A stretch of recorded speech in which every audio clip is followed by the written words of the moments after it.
You know, honestly, I don't even know. It's been so long. It's fashion design's something that I've known for a very long time that I wanted to get into as a kid, as a young kid.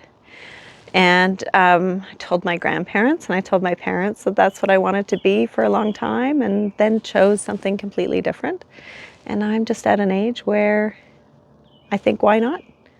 It's something that's always been in the background, and I'm getting to an age where might as well give it a try. Gives me joy. Yeah.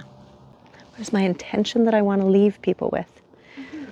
Really, I want people to know themselves as powerful.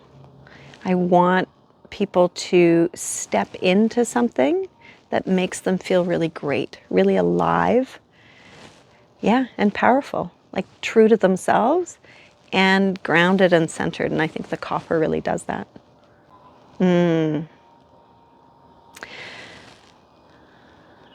More connected.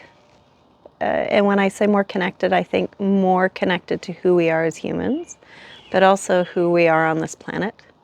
Fashion, I think, is starting to slow down, and it needs to. There's so much waste in the actual production of clothing in many ways. And so what we can do to really like slow that down, reuse, repurpose. It's one of the reasons why copper is such a great material. It is a metal that you can melt down over and over and over again, and it never loses its properties. So being more responsible in the fashion industry, I think, is what the future, a future that I would like it to hold, is. And I want us to venture out a bit more, you know, be more of ourselves. Be daring to pick a piece that really speaks to us, even if it's not the height of fashion for that day, but that rather it's a true statement of who we are as individuals.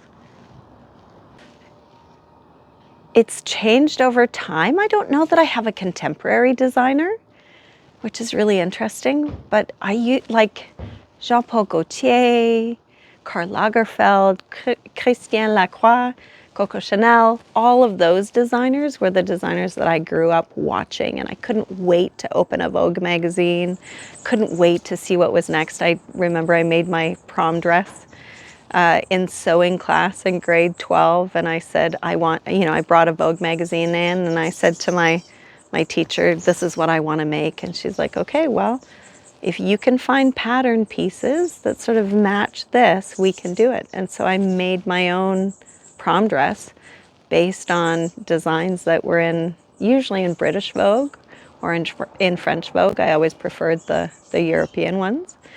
But today, oh my goodness, there are so many.